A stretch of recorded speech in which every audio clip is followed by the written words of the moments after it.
وہ جوان جو ہی پروان چڑھا ان فوان شباب آیا تو اس کی پیشانی سجدے کے تقدس سے مالا مال ہو گئی، اس کی آنکھوں میں حیا اور شرم کے پہرے آ گئے، اس کے خیالوں میں پاکیزگی آ گئی، اس کی زندگی کے شب و روز نیکی کے ماحول میں بسر ہونے لگے، اس کی راتیں ذکر الہی میں، تلاوت کلام مجید میں اور دن یاد الہی میں روزے سے گزرنے لگے۔ وہ جوان جس کی جوانی اللہ کی عبادت میں گزری، کیونکہ جوانی اگر عبادت میں گزر گئی تو بڑھاپا تو پر نور ہے ہی ہے۔ سب سے مشکل مرحلہ زندگی کا جوانی کا ہے۔ شیطان زیادہ ورغلاتا ہے کسی شخص کو جب وہ جوانی کے مرحلوں سے گزر رہا ہوتا ہے۔ تو جس کی جوانی خیریت کے ساتھ گزر گئی اور اس نے اپنی جوانی کے تقدس کو محفوظ رکھ کے منزل تک پہنچا لیا، اپنی عصمت کے جوہر کی حفاظت کی، اپنی آبرو کو لٹنے نہیں دیا، اپنی آنکھوں کی شرم و حیا پر پہرے بٹھائے اور آنکھ کو برباد نہیں ہونے دیا اور اپنی زندگی کے تقدس کا پہرا دیا، تو جو جوان اپنی جوانی کو خیریت کے ساتھ گزار گیا۔ کسی نے کہا تھا نا، کتاب زیست کا ایک اور باب ختم ہوا، شباب ختم ہوا، ایک عذاب ختم ہوا۔ تو جوانی جس کی منزل تک پہنچ گئی خیریت کے ساتھ، عافیت کے سائے میں، مشکل تو بڑا ہے جوانی کو منزل تک لے جانا، خیریت کے ساتھ، داغدار نہ ہونے دینا، جوانی کے تقدس کو رسوا نہ ہونے دینا، عصمت کے جوہر پہ کالک نہ لگنے دینا، خواہشات کو غالب نہ آنے دینا۔ آسان کام تو نہیں ہے، مشکل کام ہے، لیکن اگر کوئی مشکل کاٹ گیا، جوانی کے تھوڑے سے ایام میں گزار گیا، اللہ اکبر۔ حضرت شیخ خطلی کہتے ہیں، داتا گنج بخش علی حجویری علیہ رحمہ کے مرشد ہیں، الدنیا یوم ولنا فیہا صوم۔ وہ کہتے ہیں دنیا ایک دن ہے، ہم روزہ رکھ کے گزار رہے ہیں۔ تو روزہ رکھ کے سارا دن گزر ہی جاتا ہے، دوپہر بھی آتی ہے گزر جاتی ہے، اور عصر کا وقت بھی آتا ہے گزر جاتا ہے، کھانے کا وقت بھی آتا ہے، چائے کا وقت بھی آتا ہے، سب کچھ ہوتا ہے لیکن گزر جاتا ہے، افطار تک بندہ پہنچ جاتا ہے۔ جس نے زندگی روزے کی طرح گزار دی، جس نے جوانی روزہ رکھ کے گزار دی، خواہشات کو بے قابو نہیں ہونے دیا، مشکل کام تھا لیکن اس نے مشکل کام کر دکھایا۔ اجر کتنا بڑا ہے، سنیے اللہ کے محبوب کی زبان سے سنیے۔ حضور نے ارشاد فرمایا جو سیدنا ابو ہریرہ کے ذریعے سے ہمارے تک پہنچا، فرمایا قیامت کے دن جب سورج کا رخ سیدھا ہوگا، زمین تانبے کی ہوگی، لوگ پسینے میں شرابور ہوں گے، کوئی ٹخنوں تک پسینے میں، کوئی گھٹنوں تک، کوئی کمر تک، کسی کو پسینے کی لگام دی جائے گی، اور وہ پسینہ ایسے نہیں ہوگا جس طرح یہ پسینہ ہے، اتنا گرم ہوگا۔ ابن رجب حنبلی کہتے ہیں اس پسینے کا ایک قطرہ اگر احد پہاڑ پہ ڈال دیا جائے تو وہ پگھل جائے، اتنا گرم ہوگا، بدبودار اتنا ہوگا، ایک قطرہ دنیا پہ ڈال دیا جائے، انسان کیا جانوروں کے دماغ بھی پھٹ جائیں، اس پسینے میں لوگ شرابور ہوں گے۔ لیکن جس نے اپنی جوانی کو عافیت سے گزارا ہوگا، کل قیامت کے دن جب کوئی سایہ نہیں ہوگا، اللہ اس جوان پر اپنے عرش کا ٹھنڈا سایہ عطا فرمائے۔ وہ شخص جس کو کسی عورت نے دعوت گناہ دی اور وہ صاحب منصب تھی، صاحب جمال تھی، اور اس نے یہ کہہ کے یہ خواہش، یہ آرزو مسترد کر دی، انی خاف اللہ۔ اسی طرح کوئی عورت ہے تو اس نے اپنے تقدس کی حفاظت کی، اپنی آبرو پہ پہرا دیا اور کسی پیشکش کو ٹھکرا دیا، تو فرمایا قیامت کے دن جب کوئی سایہ نہیں ہوگا، اللہ اسے بھی اپنے عرش کا ٹھنڈا سایہ دے گا۔ کیسا سخت دن ہوگا، اور وہ کس اعزاز میں ہوگا، کس تکریم میں ہوگا۔ یہ تو 4 دن 10-20 سال ہیں، اور وہ 50,000 سال کا ایک دن۔ پھر اس کو اللہ کا شکر ادا کرنا ہوگا کہ اللہ تو نے کتنا کرم کیا میرے اوپر کہ میری جوانی خیریت اور عافیت سے گزری، اور آج اس کا تو کتنا بہتر صلہ مجھ کو دے رہا۔ انسان جب کوئی اچھی بات سنتا ہے تو انسان کی فطرت ہے کہ وہ آگے منتقل کرتا ہے۔ آج کل وہ شیئر کر دیتے ہیں نا، جو بات آئے تو آپ اس کو آگے بڑھاتے ہیں، دوستوں میں شیئر کر دیتے ہیں۔ تو یہ انسان کی فطرت سے افواہیں بھی اس لیے پھیلتی ہیں کہ جو بھی بات آپ سنتے ہیں فوری آپ کی کوشش ہوتی ہے کہ یہ سب سے پہلے دوستوں کو میں ہی بتاؤں۔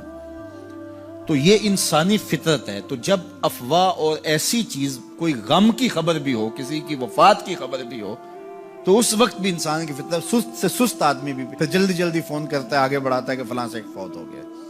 تو چونکہ یہ فطرت ہے، بات کو آگے بڑھانے کا شوق ہے انسان کے اندر رکھا ہے، اس سے چیزیں پھیلتی ہیں، اور پھر جو خیر کی خبر ہوگی یا خیر کی بات ہوگی تو اس کو تو آگے پھیلانے کا پھر ہمارا دین بھی ہمیں ترغیب دیتا ہے، جذبہ دلاتا ہے۔ تو حضرت ابو ہریرہ اس جذبے کے تحت جو سنتے تھے پھر آگے منتقل کرتے۔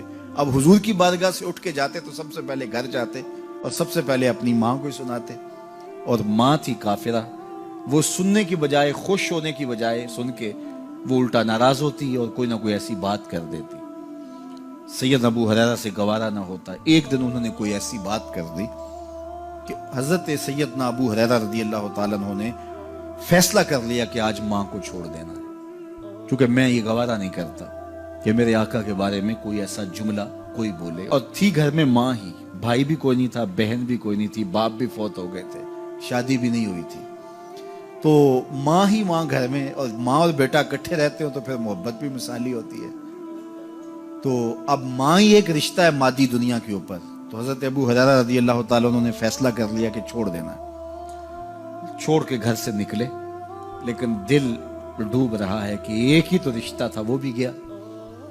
افسردہ ہے، حضور کی خدمت میں پہنچے، دل و قلب و نگاہ کے مرشد اولین نے ابو ہریرہ کی اداسی دیکھی تو فرمایا ابو ہریرہ کیا بات ہے؟ تو حضرت ابو ہریرہ جس طرح بندہ پھٹ نہیں پڑتا، تو عرض کی حضور میری ماں کی ہدایت کی دعا کر دیجئے۔ ساری کہانی 2 لفظوں میں بیان کر دی، میری ماں کی ہدایت کی دعا کر دیجئے۔ حضور نے نہیں پوچھا کیا ہوا، کیا ماجرا ہوا، فوراً ہاتھ اٹھ گئے، اور لفظ کیا تھے؟ اللہم اہد ام ابی ہریرہ تھا، اے اللہ ابو ہریرہ کی ماں کو ہدایت دے دے۔ ادھر انہوں نے بے چینی سے یہ بات کہی، ادھر حضور کے ہاتھ اٹھے، پھر ان اٹھے ہوئے ہاتھوں کو خالی تو موڑا ہی نہیں جاتا، اجابت کا صحرا عنایت کا جوڑا، دلہن بن کے نکلی دعائے محمد صلی اللہ علیہ وسلم۔ تو حضور علیہ السلام نے ہاتھ اٹھا دی، حضرت ابو ہریرہ نے دوڑ لگا دی۔ کسی نے پوچھا ابو ہریرہ آج بڑی جلدی ہے؟ کہا آج ہی تو دیکھنا چاہتا ہوں، گھر پہلے میں پہنچتا ہوں یا حضور کی دعا پہلے پہنچتا ہوں؟ جا کے دروازے کو دستک دی، اندر پانی کے کھنکنے کی آواز آ رہی تھی جس طرح کوئی غسل کر رہا ہو۔ آواز دی تو آواز آئی، بیٹا ابو ہریرہ ٹھہرو، میں بھی آئی۔ کہا لہجے سے سمجھ گیا اس میں محمد عربی کی دعا بول رہی ہے۔ تھوڑی دیر کے بعد میری ماں آئی، تازہ آثار وضو سے، اور غسل کی وجہ سے ان کے جو ہے وہ بالوں سے قطرے ٹپک رہے تھے، اور لبوں پر میرے حضور کا کلمہ جاری تھا۔ اللہ اکبر، سیدنا ابو ہریرہ تیرے مقدر پہ قربان۔ ایک سفر میں حضور علیہ السلام اور اصحاب گامزن تھے کہ راستے میں قیام کیا، تو ایک قبیلے کی صلح کروانے کے لیے حضور علیہ السلام تشریف لے گئے۔ وہاں کچھ تاخیر ہو گئی تو صحابہ نے حضرت ابوبکر صدیق کو کہا کہ حضور رک گئے ہیں تو نماز کا وقت جا رہا ہے، آپ نماز پڑھا دیجیے۔ تو حضرت ابوبکر صدیق رضی اللہ تعالیٰ عنہ مصلی پہ کھڑے ہو گئے۔ اب نماز شروع ہوگی، ادھر سے حضور بھی فارغ ہو گئے، تو آقا کریم تشریف لائے۔ تو آقا کریم علیہ السلام جو ہی تشریف لائے تو صحابہ کی صفیں بندی ہوئی تھی، حضور کو دیکھا انہوں نے راستہ چھوڑ دیا، پیچھے سے لے کر کے مصلی تک صحابہ نے حالت نماز کے اندر حضور کے لیے راہ کشادہ کر دی۔ کاش کہ یہ حدیث سب لوگوں نے پڑھی ہوتی اور امت میں اتنے فرقے نہ بنتے، اور یہ سوچ کبھی نہ پنپتی کہ نبی کے خیال سے نماز ٹوٹتی ہے۔ یہاں تو راستے چھوڑے جا رہے ہیں، یہاں تو پروٹوکول دیا جا رہا ہے۔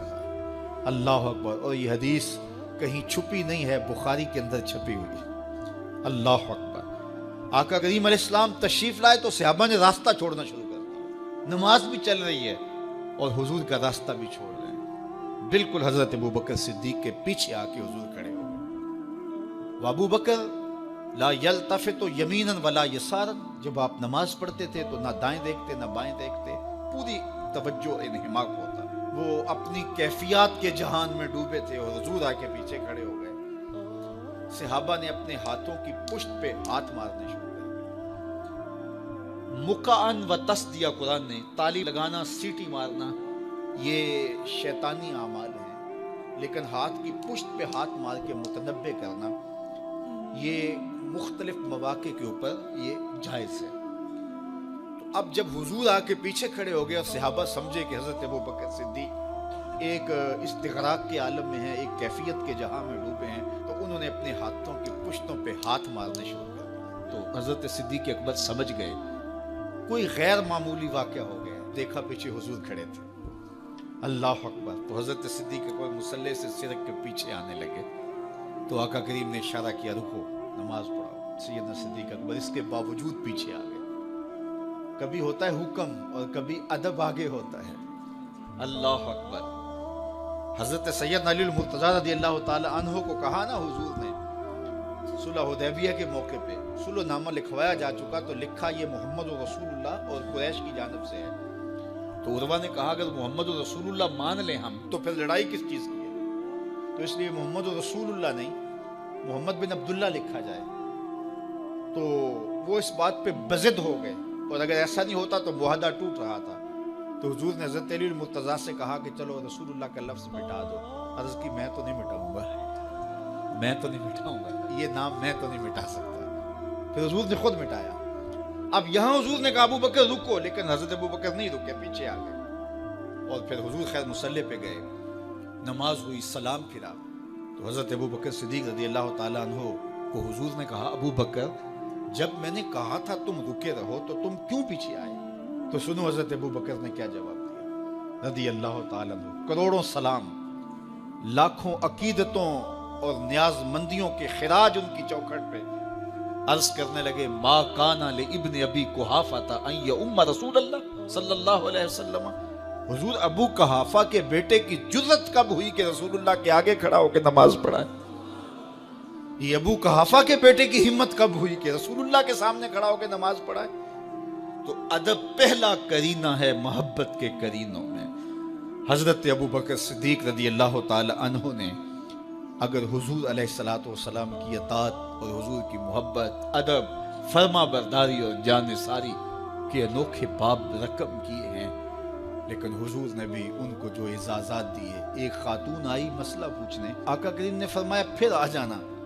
اس نے کہا پھر آؤں اور آپ نہ ملیں؟ تو کہا میں نہ ملوں ابو بکر تو ملیں گے نا، اللہ اکبر۔ تو اپنے بعد اشارہ دے دیا ان کی طرف کہ میرے بعد میرا نائب ابو بکر ہے، اللہ اکبر۔ عزتوں کی مسند اور عزتوں کی معراج اور عزتوں کے مقام پہ سیدنا صدیق اکبر رضی اللہ تعالی عنہ کو بٹھایا۔ میرے والد گرامی رحمت اللہ تعالی علیہ نے پوری زندگی میں کوئی ایک تقریر بھی ایسی نہیں کی جس میں یہ اشعار نہ پڑے ہوں۔ جب وہ خطبہ پڑھتے تھے تو خطبہ پڑھنے کے بعد یہ اشعار پڑھا کرتے تھے جس میں اس کی کیفیت ہے کہ جو حضور کے شہر میں جانے کے لیے تڑپتا ہے۔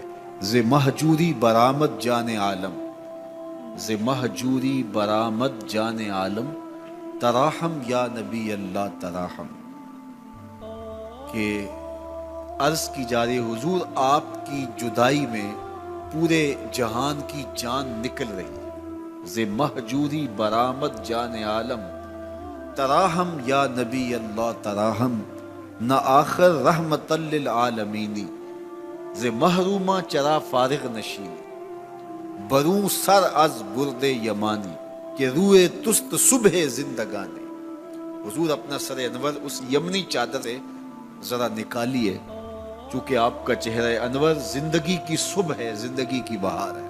ادیم طائف نعلین پاکن، شراک از رشتہ جاں ہائے ماکن۔ اللہ اکبر۔ جامی علیہ رحمہ کا انداز کتنا دل آویز ہے۔ وہ کہتے ہیں حضور آپ طائف کے بنے ہوئے چمڑے کے جوتے پاؤں کی زینت بنائیں۔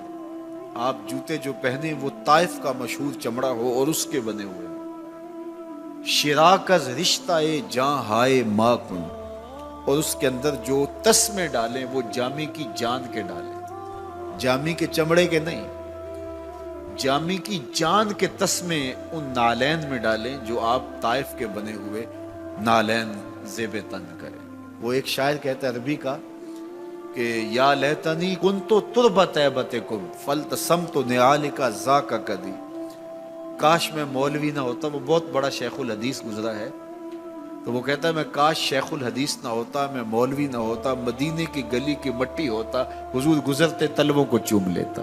چے باشد گر کنی سوئم نگاہے، ہمیشہ گر نہ باشد گاہے گاہے، نگاہے یا رسول اللہ نگاہے، صد ہزاراں جبریل اندر بشر، بہر حق سوئے غریبہ یک نظر، یا رسول اللہ انظر حالنا، یا حبیب اللہ اسما قالنا، اننی فی بحر غم مغرق خذ یدی ساحل لنا اشکالنا، یا صاحب الجمال و یا سید البشر من وجهک المنیر لقد نور القمر، لا يمکن الثناء کما کان حقہ بعد از خدا بزرگ توئی قصہ مختصر۔ ساری کہانی آ کے یہی ختم ہوتی ہے۔ تو یہ میری اور آپ کی سعادت مندی ہے۔ اللہ کی توفیق سے آپ کے لیے اور آپ میرے لیے محبت اور دعا کے جذبات رکھتے ہیں، اور ہم ایک دوسرے کے لیے دعا گو ہیں کہ آج میں حاضر ہوا ہوں اور آپ نے جو ہے وہ میرے لیے اپنی آنکھوں کی چمک اور محبت پیش کی ہے۔ اللہ یہ دن آپ کو بھی نصیب کرے۔